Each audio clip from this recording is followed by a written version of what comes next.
doon naman sa mga remaining ng mga cases natin, sinabi rin natin sa DOJ yun, available yun sa DOJ para kanilang i-review. The DOJ found a lack of record supporting police claims that the suspects fired first.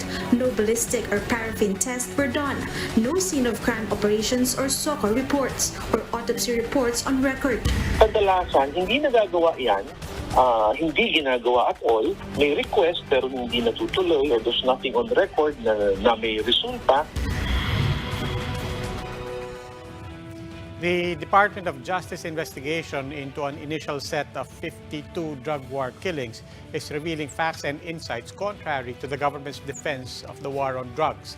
The Senate inquiry into the government's dealings with pharmaceuticals, meanwhile, is citing the president for leading a, quote, grand conspiracy to defraud government of billions at the height of the pandemic. What does the president and government say about these findings?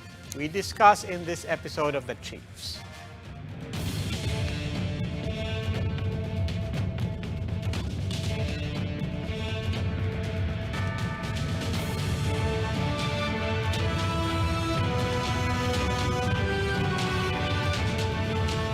Welcome to this special edition of The Chiefs. Ako po si Robbie Alampay. With us online is Lucy Cruz Valdez of News 5 and here in the studio with me, Ed Lingao of One News. Chiefs and Ami Pamintuan is joining us as well from the Philippine Star offices in Manila. Chiefs, good evening. Happy Thursday. Tama-tama, Ami. Ano bang binabantayan natin? Medyo naguguluhan nga ako dito sa papayagan ba yung mga, I think you talked to them on the big story, no? Si Bebot Bello. Oo. Ano ba yung medyo magulo eh. Ang sinasabi nila, no pay, di ba? No pay for no vaccination, but where they're splitting hairs is saying, ay hindi naman terminated eh. Ang pinagbabawal ng DOJ yung ng batas kasi wala pang batas and therefore opinion ng DOJ is hindi mo pwedeng i-terminate kung hindi bakunado. But pwedeng doon mo daanin sa no work, no pay. Or we withhold my salary. Withhold mo yung salary. Pero hindi mo nga tinerminate. Hindi wala naman sweldo. But wouldn't that be worse? Pwede mo siyang pagtrabahuin pero hindi siya pasasahurin. And not only that, it may look like the Department of Labor helping employers find a loophole and a way around. Yeah. And only this Monday, it was only this Monday when Secretary Bello reiterated na hindi pwede yung no vaccine, no work policy. Right. That was a turnabout. Ako naman, I'm still wondering what loophole they supposedly found in the law that allows them to do it, except for the IATF alert. But does that really justify it? Tsaka hindi lang yun. The labor groups are also pointing out, there are workers who want to get vaccinated, but in fairness to them, wala pa sila sa pila. Wala pa silang access. And the IATF resolutions do not have the force of law. In fact, if you recall, the IATF resolutions are always backed later on by ordinances by the LGUs. Because by themselves, they do not have the force of ordinance or law. Yes. Anyway. Masalimuto. Alam mo, magandang tanongin dito, abogado. Yung actually naiintindihan niya yung sagot, di ba? Ano yung implying? Kesa nagbabatuan tayo na tanong. Sige. Hindi, tanongin natin. Sige, let's start tonight with Senate Blue Ribbon Committee Chairman Richard Gordon. Good evening, Senator Gordon. Good evening, Robbie. Hindi na shoot mo. Mayaman ka talaga. Sir, umpisa ko na nga doon. Ayoko naman bitinin talaga. What's your opinion on that? I mean, the Department of Labor says it's particularly sa service sector, particular sa mga restaurants na pwedeng i-withhold ang pay as long as hindi tineterminate yung workers na hindi bakunado. What's your opinion there? Well, alam mo, we have a right to our bodies. I know that it's important na magpabakuna lahat. There are people, including my sister in America, that refuses to be vaccinated. And it's their right. Kung ayaw nila magpa-vaccinate, and it's their right. Now, that will have to go to the Supreme Court whether their individual rights can be overcome by the collective rights of the public. Pero that has to be proven. Pero sir, I mean, it sounds, kung ayaw mong pabakuna, that's your right. yes, sir. You don't have In the to US, have a sir, bakuna. di ba in the US may vaccine mandate na sa US eh. Joe Biden in September ordered vaccination of 100 million workers who work in companies with 100 employees or more. And it's basically mandatory for some sectors na in the US. And some states are cracking down on that. At least half of the 50 states may requirement na sila for vaccine mandate eh. I'm wondering Mas magulo paano tayo? Mas magulo sa kanila dahil may federal at state law sila. But in this particular case, sa atin, it's only the national government, and when they mandate that we all have to be vaccinated, then that will be questioned directly to the Supreme Court. At sa tingin ko, may laban yung mga ayaw magpa-vaccinate. Talagang ayaw na magpa-vaccinate, then they'll have to stay at home. And pero pwede rin sila i-demanda kung sila makapanghawa dahil hindi sila nagpa-vaccinate.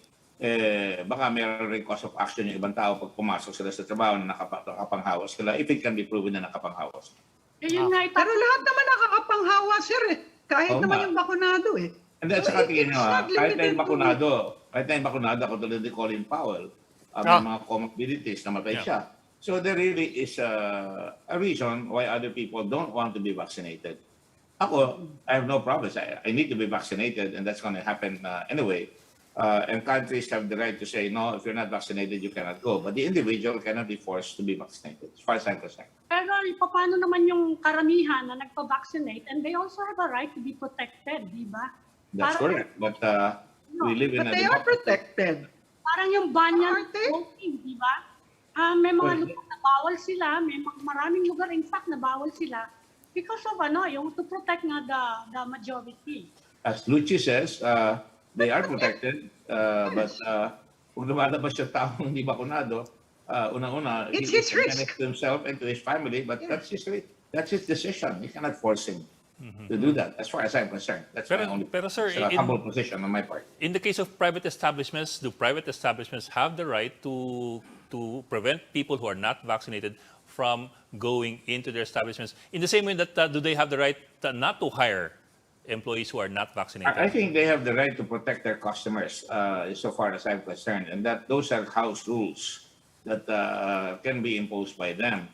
Pero insofar as having the right to do an occupation, again, that is a very, very fine, kettle of fish na dapat makita natin kung talaga ano sasabihin ng korte dyan. It will be a clash of individual rights versus the perceived powers of the state to force somebody na magpavaccinate siya kahit ayaw niya. At maybe he has it's just like somebody like Muhammad Ali. He refused to serve and he won the case. Conscripted. Yeah. To be conscripted. He won the case. He refused to serve in the U.S. Army, and he won the case because not only because he's a conscientious objector, because why should I have a quarrel with somebody that isn't fighting with me, the enemy of the state? And later on, I suppose he was proven na talo yung Amerikano sa Vietnam. Anyway, Senator, kabig tayo ng topic. Pag-usapan natin yung family. Last time you were here, few weeks back, ang isang tanong namin, Senate hearing, saan ba mapupunta to? Now, fast forward a couple of weeks, we're now saying grand conspiracy with the imprimatur of the executive directly approved by President Duterte. Grand conspiracies, pretty, are we at that point? Are you confident that we are at that point, that there is more than enough? At that point. Nga lang, syempre gusto natin as much as possible makalapang ebidensya at makita talaga ng tao na hindi talaga pwede mangyari ito nang walang permiso ng mataas. At yung pinakamataas ngayon ang siyang nagtatanggol. Lahat ng puwersa ng gobyerno ginagamit para wag makapir yung mga tao ng gobyerno para malutas ang problema. For example, right now, ayaw na pumayag nung Parmali na ipakita yung bank account sila. That is their right. Again, parang yung ayaw magpabakuna. Ito, kailangan may right ang tao na mabuksan yung secrecy law. But there is a law, di ba? Yung back secrecy law, no? Mm-hmm. So, ang lumalabas dito, pwedeng malaman yan. Saan? Sa BIR. Kung nakikinig ang BIR at nakikinig sila, nanonood sila, pinigilan na sila ngayon. Pero kung titignan mo, ang BIR, sinabi nila, imbestigahin nila yan. Doon nagkakamali, nasabi nila yan. Tinitignan na nila yan. Pag tinignan nila yan, bubuksan yung mga papeles ng family. Magkano binayad na income taxes? Saan nila kinuha yung pinambayad? kanina na binili yung nagbayad ba ng VAT doon sa mga supplies? Yung bang nag-supply, nagbayad ng tax? Yung bang binili nila, binayaran ba nila? Lalabas lahat yan at mahuhuli yan. Pati customs, lalabas yung importation. Makikita doon para makita mo yung cost of goods sold. Ang problema, hinaharang na yan ngayon. Kaya ako, I'm convinced talagang lahat ng paraan ginagawa ng gobyerno para maharang ang Blue Ribbon Committee na steadfast. Nakikita mo, galit na lahat ng mga doktor, galit na lahat ng halos lahat ng abogado, lahat ng mga nurses, galit na, pero patuloy pa rin ang depensa at saka napaka-vituperative ng depensa ng Pangulo. Personal na, nananakot na yun ang kanya ugali.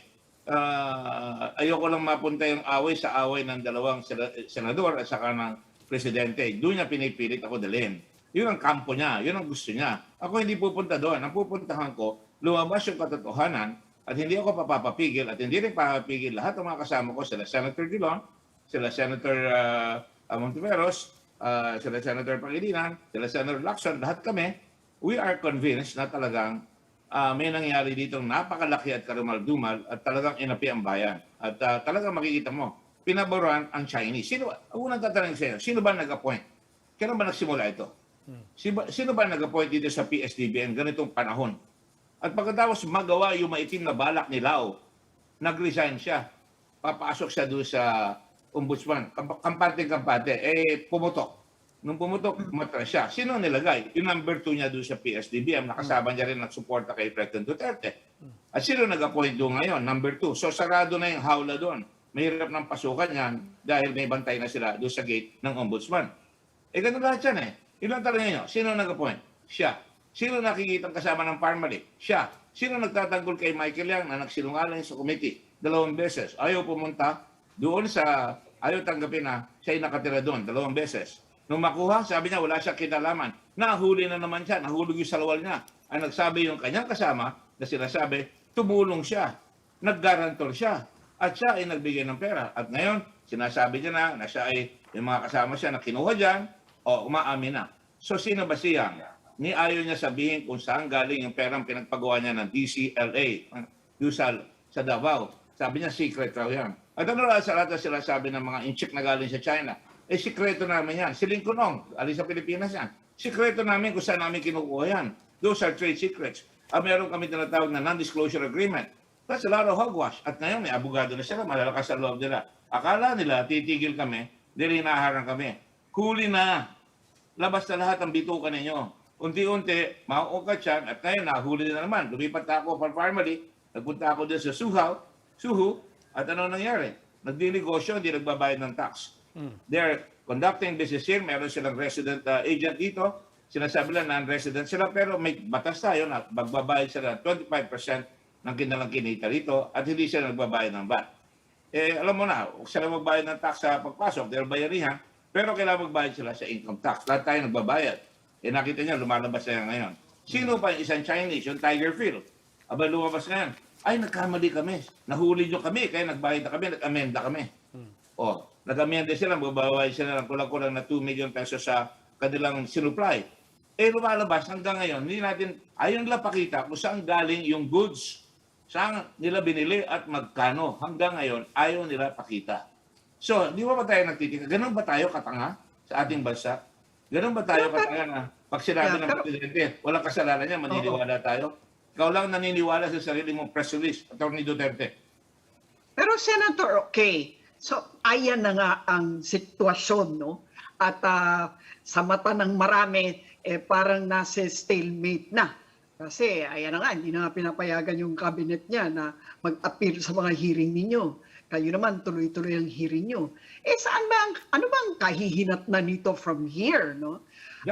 Especially with the elections coming up. No. And you will be very busy very soon now. So, ang tanong nga ng lahat is, anong kahihinatnan ng mga hearing na ito? Ang tanong nito, lalabas na ang demokrasya natin ay umiiral. Yung may kasalanan, dapat panagutin. Accountability of public officials. That is the bedrock. Kaya sinasabi ko paulit-ulit yung rule of law. Yung rule of law, dapat may mananagot. Dapat predictable yung batas. Ngayon, ang predictable dito, meron tayong separation of powers. Nag-iimbestiga kami, hinaharang kami. pupunta ngayon sa third branch of government, sa Supreme Court. Nagsabi na ang Supreme Court dati, kung walang mga state secrets, kung walang mga pinag-uusapan na diplomatic initiatives o mga person-to-person na hindi dapat malaman, kailangan magpakita at padalhin ang mga kabinete doon sa Senado.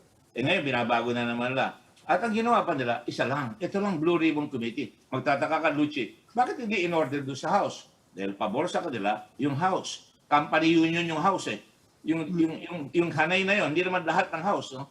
Yung grupo na yon, ang tawag ng mga netizens ay House of Representatives. Yun ang tawag nila. Yung grupo na yon. Ako, sir, mapupunta sa away. Na kayo nagsabi niyan. Ha? Mapupunta sa away. Kayo nagsabi. Tao nagsasabi niyan eh. Pero, Hindi naman ako galit eh. Nakatawa pa ako. Yan ha. Hindi naman nakatawa pa ako. Pero sinasabi ko lang, we cannot lose our courage here. Ang taong bayan lumalabas na. Nung lumabas ang abangin yung lingkod, lumabas na ang mga abogado. Lumabas na ang mga magagaling na eskwela, ang mga tao. Umaangala ang mga tao. Lumabas ang mga teacher. Pumaksak na sa survey si Ginoong Duterte. Nakikita niya. Ayaw na siya talaga patakbuhin. Ang lumalabas ngayon, talagang palapit na palapit sa kanya, talagang lalo nagpapanik. Akalain mo sasabihin niya sa kanyang kwane. Sabihin mo kay Gua, kami kumakain kami ng atay sa Davao. Ewan ko kung anong diet nila.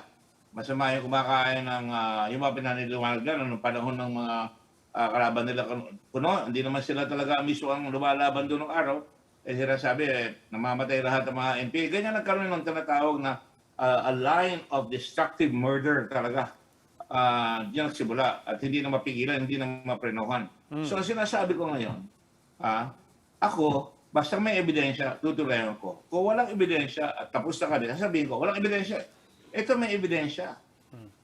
Meron pang reward. Kumita na sila. May mga kotse na silang magaganda. Wala silang capacity to buy those cars. Imagine, iriregalo sa kapatid, 25 million. Ni si Luchi, kaganda-ganda ni Luchi sa ni Anne-Marie. Hindi nabibigyan ng kotseng maganda ng mga boyfriend nila eh. Ni Maxla, hindi nabibigyan. Wala nga mga boyfriend eh. Malay natin. Pero sir, yes sir. Kabait na gano'n na magbibigay. Pero sir, going back to Luchi's question, sir. Natin, tanggal na ang maskara. Huwag na tayong magmaang-maangan. Yes sir.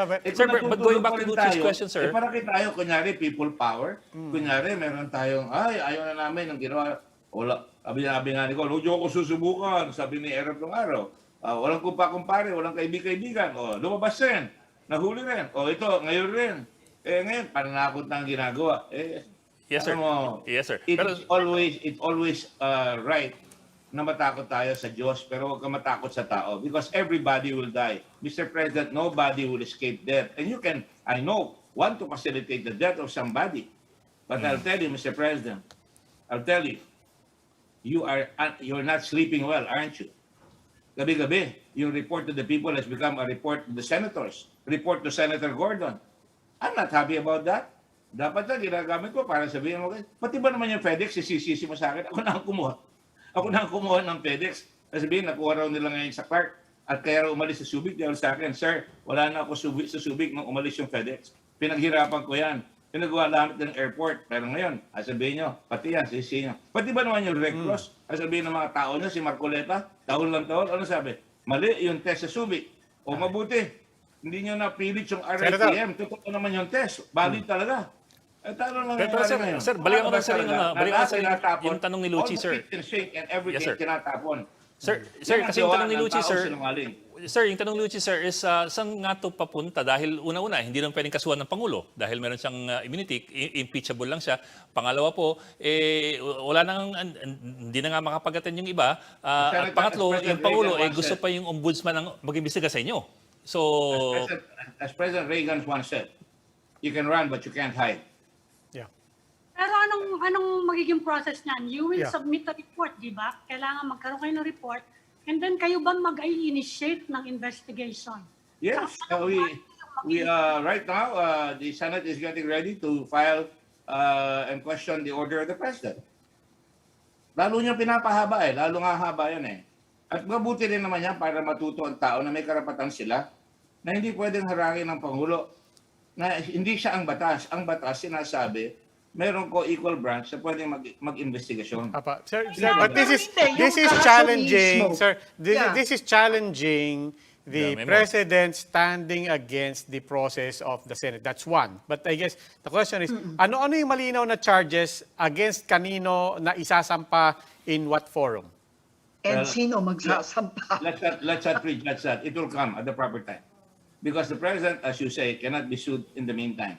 We can file a case and the ombudsman, if the ombudsman finds the courage to do so, he can file the case, papadala sa kwan. I'm not going to waste my time because lahat siya kumakampanya depending on the largest. Baka hindi tumakbo sa kwan yan. Tama yan. I'd rather wait until the next Congress. Maybe they will find enough courage to do so. Yeah. But what kind of a country would have become?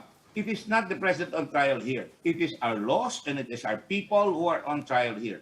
Will we have the gumption? Will we have the courage, the moral stamina, the moral backbone to stand up to this kind of massive, unadulterated, talagang unmitigated? Do we have all of that plus the evidence at the very least? Never mind the president. At the very least for Yusek Lau. Yes. What's the charge? Yes. Yes. We do have the evidence. Kayo nga ang And the evidence is, kahapon uhulihin, tumago ka agad. He is under question. Nung sinabing uhulihin na, nawala, tumago. Flight is again another indication na talagang guilty kayo. So ganun ang nangyayari. Every step of the way, sumisikip yung kanilang highway at natatakot sila, atras sila ng atras and mahuhuli sila ultimately. Pero kayo ba mag-i-initiate ng filing ng charges or you will just present the report? Kasi yun ang sinasabi ng Malacanang eh. Imbestiga kayo ng imbestiga, hindi na lang kayo mag-file ng charges. Really? Ganun pa rin pala eh. Kaya tayo nag-iinta. The Senate Blue Ribbon investigates. So yan, that is our duty. We can investigate. Magagalit na naman siya till kingdom come. Ang ibig sabihin nun, habang may lumalabas, pwede namin imbestigahin. Pero ang sinasabi niya, tigil na kami. Ano gusto niya? Stop the nightmare. I can no longer sleep. Tigilan niyo na. Yun ang sinasabi niya in so many words. But we cannot stop because lumalabas yan. Ito na naman. Di ba? Marami pang makikita ng mga badges of fraud. Lalabas this week yung asawa ni nangangalan, may mga alias, si Alan Lim, si Jeffrey Lim, mga alias yan. Kasama palagi yan. Ang dami-daming kotse yan, ang dami-daming bahay na tinitirahan. Kasama sila at lumalabas na yung galamay ni Michael Yang na makikita mo lahat ng mga building na pinapagawa, lahat yan, hindi may paliwanag. It's all right, you can have a building. It's all right, you can build all these edifices. But you have to show that the money came from legitimate sources and that taxes were paid. Because Juan de la Cruz pays their taxes. And if he cannot show that, then the next document that he will see will be a suit from the Commission on Immigration, assuming it's an honest immigration commission, to explain why he should not be deported. And then there will be a trial there, and if he's convicted, he can be deported. The other way is as in Stonehill versus Jokno, pinag-awayan nila yan, nila Jokno at saka nila President Macapagal. President Macapagal, instead of going to the immigration process of deportation, issued an administrative order. Pinadeport si Stonehill nang wala nang dumaan sa commission sa deportation charges. So ano nangyari? Umalis. So we cheated the hangman because we could have seen how this guy has done it. Unfortunately, this country needs leaders with a backbone.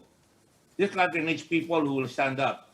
And mabuti na siguro the hard way kasi kung masyadong mabilis, parang baliwala sa tao, they take it for granted. Kailangan dumaan tayo sa butas ng karayo, maghirap tayo, magpasan tayo, at makita natin kung gaano kahirap lumaban. At siguro pag nangyari yan, then we will learn how valuable individual rights are. That's why I side with individual rights. Because the government is so big, is so powerful, it can push the individual very easily. And that's why individual rights, the rights of the common man, the simplest man, the poor man who doesn't even know, his rights must be protected. Okay. But again, I think ultimately you're saying that we will just have to hope that those who follow you in the Senate or in Congress will do their jobs. Well, good luck to us all on that. But really, realistically, this whole thing will end in what in the foreseeable future. That's what everyone's asking in regard Lucy, to these hearings, no? let us Uh, not, Lucy, I'm sorry, excuse me. Let us not cheat the hangman. Let us not judge our people. Rather, I think the people should believe na when there is grievance, they have the right to have their grievance redressed either by cases filed and by a system of justice that works. I know many of us have become jaded. Are we going to be among the ranks of the many people right now? Because right now is the era of the rise of authoritarianism all over the world. Para bumabalik yung mga Hitler eh. Para bumabalik yung mga Mussolini. At kung tayo sa Pilipinas, gagawin natin yan, then we have really not changed. Then we deserve whatever we're getting. Panahon pa ng Kastila, tameme tayo. It took a Rizal to wake us up. Ang gano'n rin yan. Pagdating ng giyera, lumaban yung iba. Iba, nag-collaborate. Ganyan tayo eh. May mga sigurista at may mga naninindigan. Wenceslao Vincent, is his death unnecessary? Was his death really not... in fact, he's not even recognized.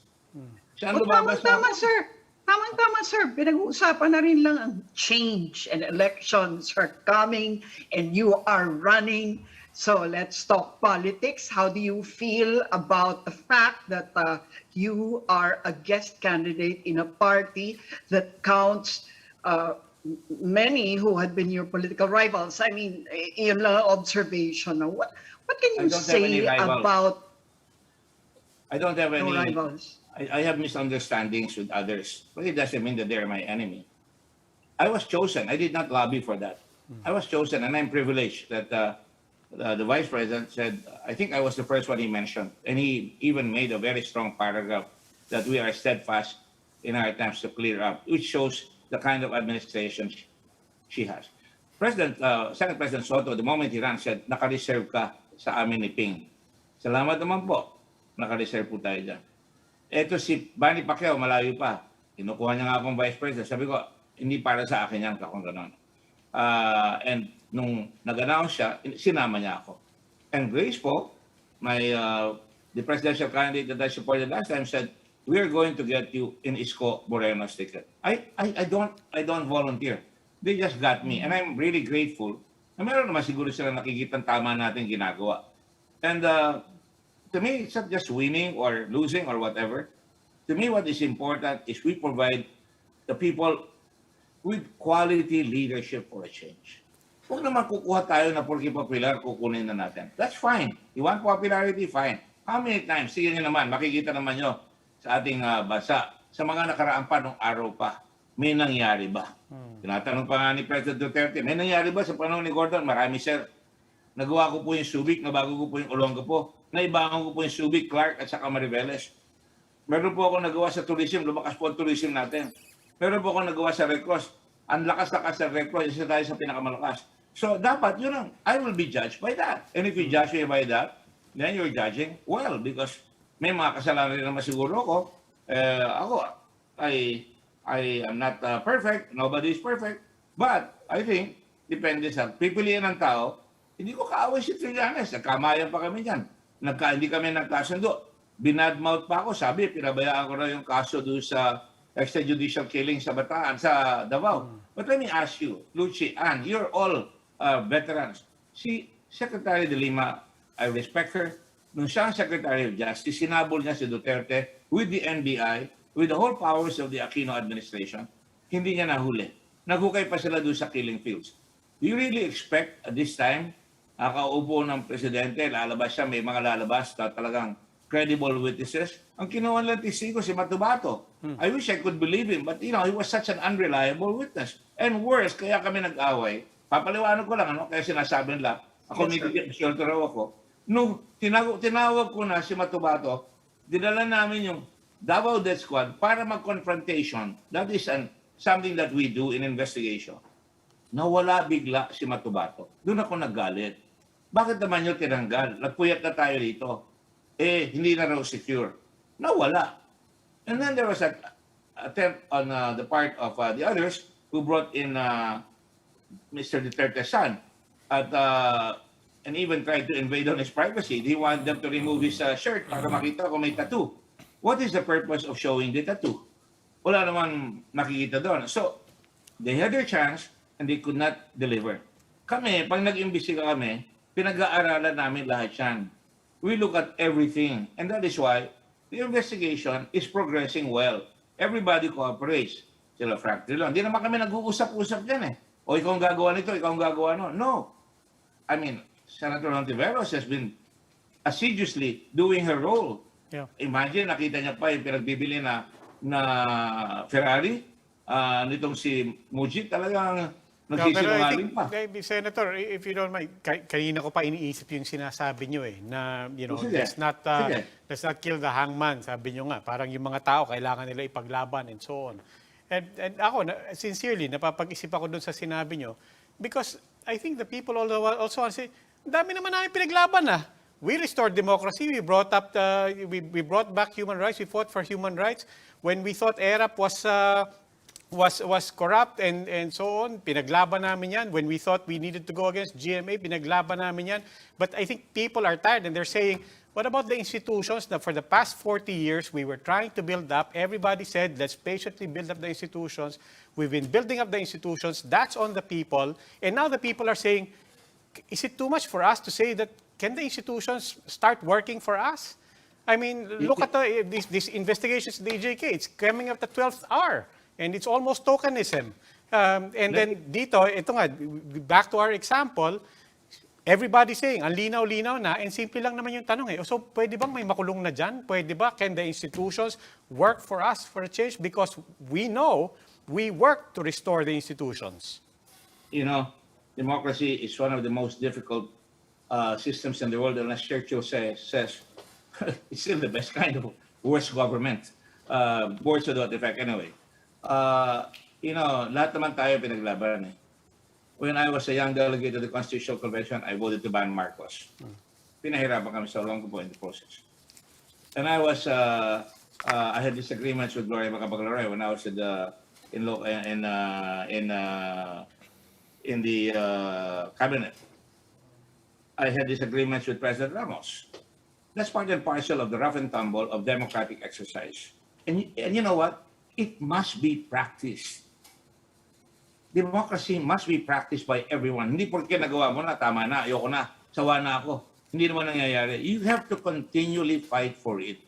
Revolutions are the quickest way. But actually, the important thing is to forge on. And that's where the freedom of the press, of expression comes in.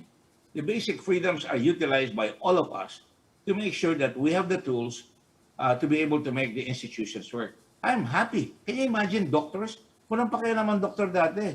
Ang doktor ay talagang nagagamot lang sila. We just want to serve. Ngayon, nagagalit na.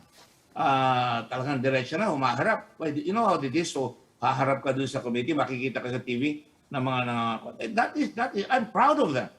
We should be saying, we're proud of you. Anytime somebody stands up for an ideal, sabi nga ni Kennedy, he throws forth a tiny ripple of hope, and those thousands of ripples of hope will bring forth change. And ang sabi ko lamang, why should we fret about that? We should fret that we should have more people who will eventually make the institution work.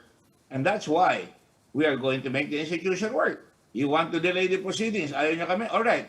Now I have enough proof to say we cannot move forward because we cannot force the BIR to show us whether they have already issued a letter of audit to these people. Nakikita na nila na talaga nagdanakaw, nakikita lang winawalang yana. Dapat lumabas na. Nasaan yung kanilang investigation report na sinasabi yung nasaan yung income taxes itong mga pinaya dito. Yung annual and quarterly income tax returns, yung monthly and quarterly VAT returns. Lahat siya may fine pag hindi ginawa. Pag nakita yung lalabas yan, lalabas yung summary ng list of sales, yung summary ng list of purchases, yung summary ng list of importations. Kailangan pilitin yan. Pagpunta namin sa Korte Suprema, sabihin namin, Mr. Justices, ito po, ayan yan ang kailangan namin, hindi namin makuha. Democracy will not work unless you allow the co-equal branch of government, itong Kongreso, na lumabas ang tunay na aspiration for truth. At ang sasabihin ko sa kanila, even justices of the Supreme Court retired, some of them still there, ang nakikita ko, lumalabas, they are in support of this. I had the greatest honor to get a call this morning from my professor in the College of Law in statutory construction. I wish I had him under constitutional law. But he is one of the great justices of the Supreme Court. And he called me, sabi niya, tinawag niya pa yung asawa niya. And I respect him dearly. And he says, you know, we respect you so much. You show courage. And eventually, don't worry, there are a lot of supporters. A lot of people are still quiet, but lumalabas na. You know, I'm encouraged by those things. Every day, I get text messages like that. Am I enjoying it? No. I am praying every night that more people come out and speak out. Because kung minsan hindi gagalaw yung mga institutions natin, kundi natin pupwersahan.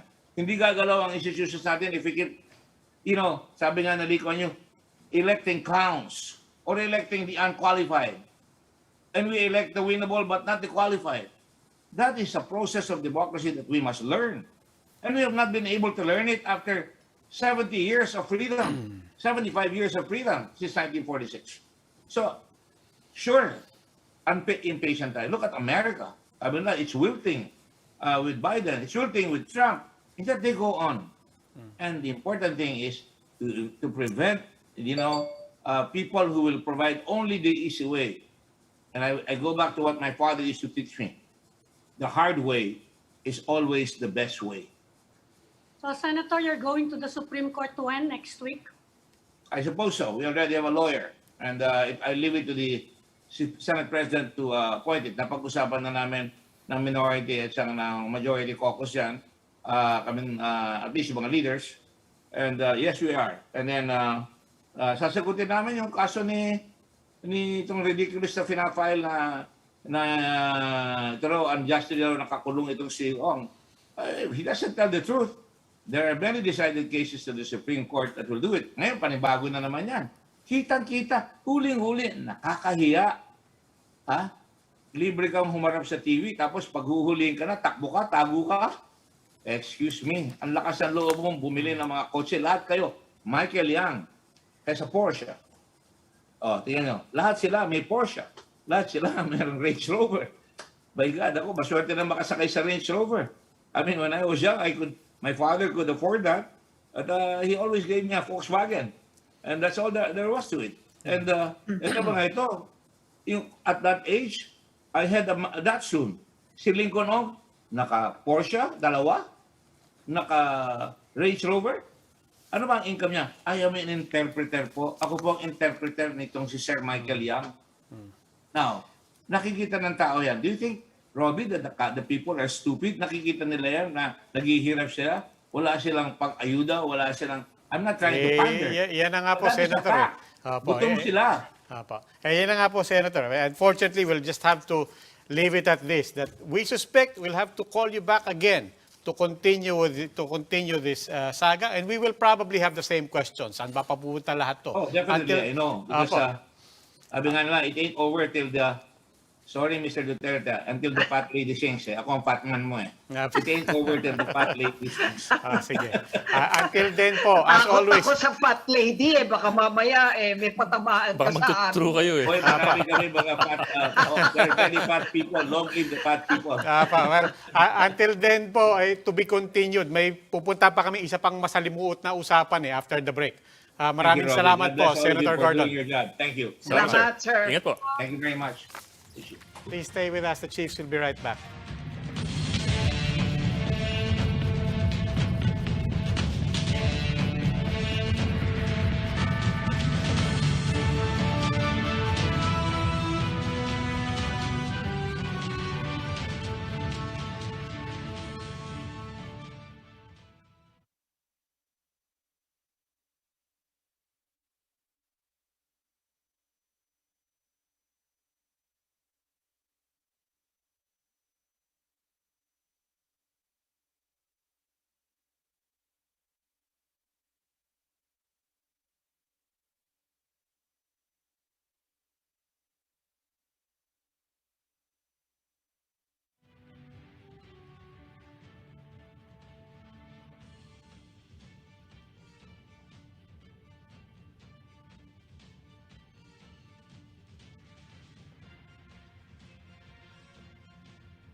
Welcome back to the Chiefs here on One News, and now joining us is DOJ Undersecretary Adrian Sugay. Yusek Sugay, maraming salamat for joining us tonight.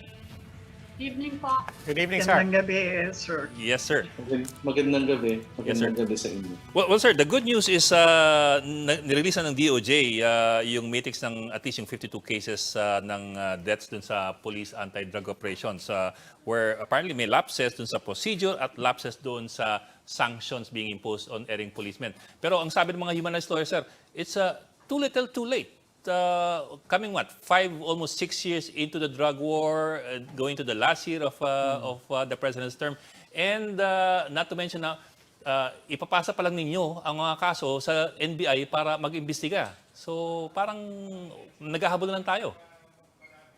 Well, siguro konting disclaimer lang muna, no? Kasi we started in 2018 actually, we came in middle of 2018. And then we started actually with the review of these cases last year. Actually last year pa we started after the secretary, Secretary Guevara, made an undertaking before the United Nations Human Rights Council. Yes, sir. Last year, for the review will start of as far as these deaths arising from illegal drug operations are concerned. So actually, in fact, we have an initial report which we gave to the president in the latter part of last year with regard to about over 300 cases also. And what happened to that?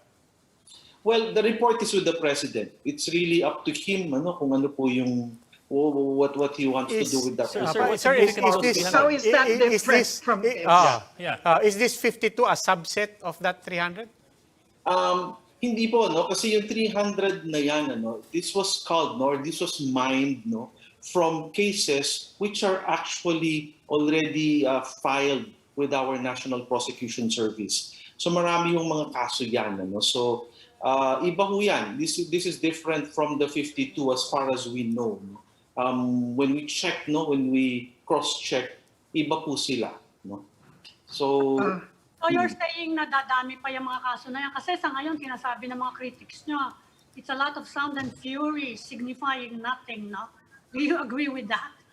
Well, first of all, like it was earlier pointed out, itong 52 cases, we already referred this to the NBI. And in fact, like I've been saying, a couple of times already, meron nga ho actually mga 2 or 3 rito sa 52 cases na ito. Actually, naimbestigahan na po ng NBI, and these cases are already pending before the proper fiscal's office, And I understand meron na nga hong nasa trial court. Now, also, meron pa hong mga 6,000 yan which we intend to, at least resources and time permitting, we should also intend to undertake a review of. And si PNP chief, he already signified yung readiness nila to open these documents to us and to make these documents available to us.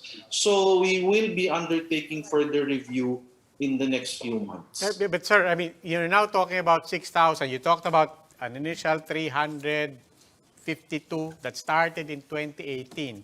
Now you're talking about 6,000 cases. We're less than a year away from the next elections. I mean, where exactly this is going? I guess a more relevant question that I think people are asking is, did all of this have to come this late? Given that from the very first year, human rights advocates, civil society, the media have been telling the DOJ, among other agencies, we told you so from the first year. Okay.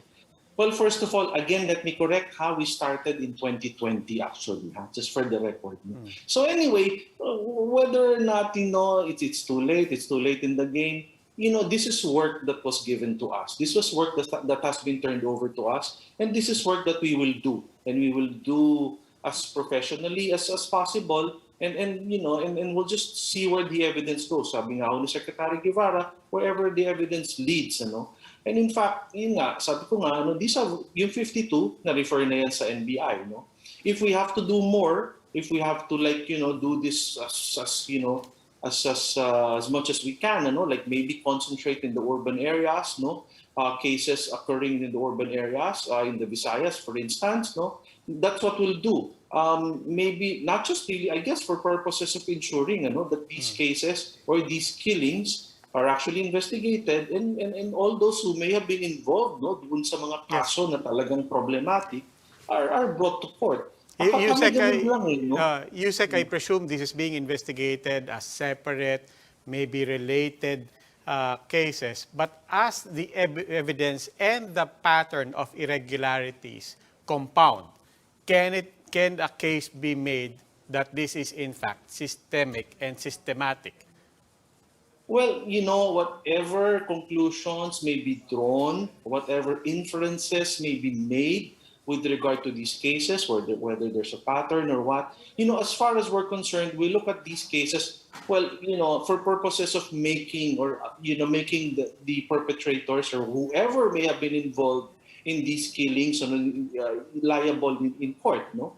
Sa amin, yun yung mas importante. Now, if other groups or other persons are so minded to make inferences, make conclusions, well, you're all free to do so. Sa amin, nandun yun. Basta kami, ilalabas namin yung mga kaso, ilalabas namin yung resulta ng investigasyon namin, and and that's it. That's the work we will do. We will do our part as far as that is concerned. Sir, can you tell us about more about that 300 cases that you referred to the Office of the President? Can you tell us more about that? Ano po yung findings niyo? Ano yung recommendations niyo sa Pangulo? Well, I think si Secretary Guevara already spoke about these cases a couple of months ago. I think earlier this year. Yun nga, ganun din naman, meron din naman, ganito rin naman yung mga issues, the processes do not seem to have been complied with, there are issues where kulang-kulang po yung mga tests, test results, autopsy, the usual, pareho rin may mga issues din naman talaga na ganyan. And then there are issues with regard to the manner by which, the operations in general were undertaken. So, ganun din naman yung mga lumalabas na issues, So, these cases, the 300 plus, like I said, the report is with the President. So it's really up to the Office of the President to make this public if they wish to. You said kahit 52 lang yan, marami-rami na yan eh. And people are asking how high the responsibility will go. Saan nakikita nyo?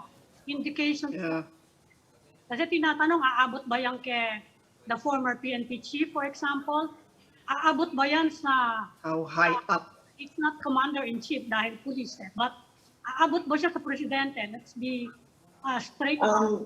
Alam niyo again, these are 52 cases. That's really not for us to say, Pero sa amin, siguro just to put it in context, 52 cases involving more than 150 police officers.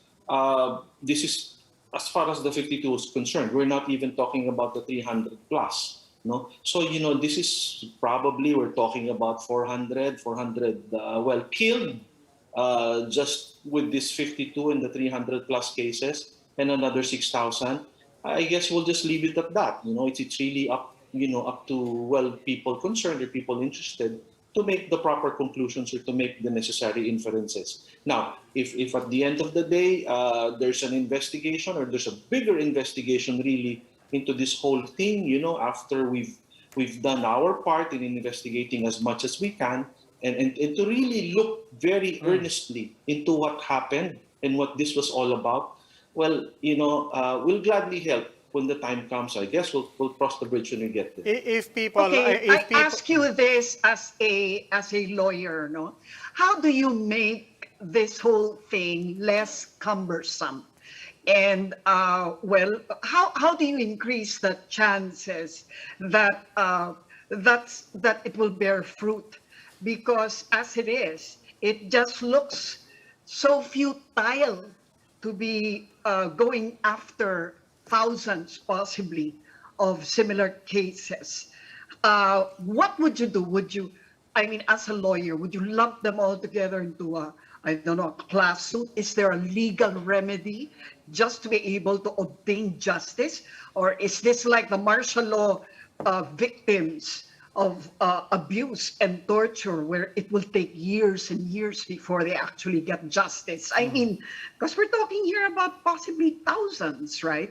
So how do you make it less of an exercise in futility to be going after case and finding a pattern, but not really being able to present it that way in a court of law? How do you get justice Well, exactly? alam mo, Lucy, then, it then becomes, I guess, more a political issue. No? Kasi it will depend na no, on maybe the next administration to maybe look into this and maybe look into what happened, during this, anti-illegal drug campaign, to really examine it, and to really see what went wrong, if there were issues really. But nagkaganon, because otherwise, no, we'll just have to, well, I guess I'll borrow your term, no? We'll just have to go through the cumbersome process, no? Kasi these are actually dead people who have relatives, no, who are the interested parties, and in the normal course of things, they'll have to file their criminal complaints, isa-isa po yan, ganyan, and then ganun talaga. Now, whether or not, after this, somebody looks into this, like for instance, maybe by way of analogy, like for instance, yung martial law issue, no, yung mga victims, so I guess nagkaroon ng no, there was a law for compensation or whatever, or just really looked into the whole thing, as a big issue, no, and looked at it from a bigger perspective, and to just really address it, not so much for compensation, but also to ensure that maybe campaigns like this will be, I guess, undertaken more carefully the next time around. So, these are issues that I guess for now, as far as we're concerned, is beyond what the mandate that has been given to us, as far as the review of these cases are concerned. Yusek, I know individuals and organizations that are not intimidated by how cumbersome it can be, or even how gargantuan the task may be, just to dig through all of that, all of those documents and reports and so on. If those individuals and groups are so inclined, will they have access? Can they have access to the same documents that you're reviewing, even the thousands of documents? All they're saying, I know a lot of people saying this, and they can't get past even the FOI orders of this government and the FOI systems. Simple lang. Do what you have to do, but give us access. And can we have the same access to all of this data? Robbie, apart from the 300 plus, apart from the 52, there are actually close to 100 cases pending in our courts against police officers because of these deaths arising from anti-illegal drug operations. Those records are available, and they're available in our courts. It's just really a matter of going after these records and, like you said, digging up these records. Also, with regard to these 52 cases, these have been endorsed to the NBI, like we said. NBI goes through the whole process. Nakita niyo naman, maganda naman ang trabaho ng NBI ngayon. Talagang they've really been working hard. Minsan nga, I think we overwork them. We refer too many issues to them. But, once these cases are filed, they become part of public record again, and we will find out who these people are. Those documents will all be available. These documents are there, actually. I mean, sometimes, it's easy. It's just as easy as going to the courts and looking for these documents. They're there. If I may, sir, one last lang. Kasi going to documents is one thing. Kasi when you go to documents, you're looking at procedure. You're looking at anong hindi nagawa, ano yung dapat ginawa, and all that. On the other hand, well, paso na yung forensic evidence, which would have made a difference in determining whether or not EJK really happened. And I suppose yun ang frustration ng human rights groups na if it was done earlier, I know you said nagsimula kayo in 2020, pero if the investigations were done much earlier, and then the forensic evidence would have been available at hindi pa po paso. Kasi in this particular case, we're just looking na lang at whether reports were filed or whether a procedure was followed, not necessarily whether a person was killed justifiably. And as a lawyer, of course, I will agree with you. No, nanggaling din naman ako sa practice. These are, I know, issues that confront practitioners, especially if you're actually trying criminal cases. Kailangan importante yung ebidensya, especially forensic evidence. But it is what it is. It's there. Kung ano yung naibigay sa amin, we undertook the review, and we'll just have to work from there. So ganun lang I hope, I really hope that the others, the other evidences, the other pieces of evidence may be available. In fact, dito sa 52 cases na to, meron namang ebidensya eh. May mga kulang, sabi nga namin but statements are there, certain pieces of evidence are there, and eventually when these cases are filed in court, if the NBI thinks it's already sufficient, yung mga kaso na ito, well, then the evidence will be there and will be made available. Okay. Right. DOJ Undersecretary Adrian Sugay. Sir, maraming salamat po. Ingat, sir. Thank you, Attorney Sugay. Maraming salamat. That will be all for this special edition of The Chiefs, but we hope what was discussed here will keep the conversation going. Before we go, a reminder to our viewers, mask on, wash hands, stay safe, Philippines. I'm Robbie Alampay. I'm Ami Paminton of the Philippine Star. I'm Lucy Cruz Valdez of News 5. I'm Edwin Gao, and we are One News.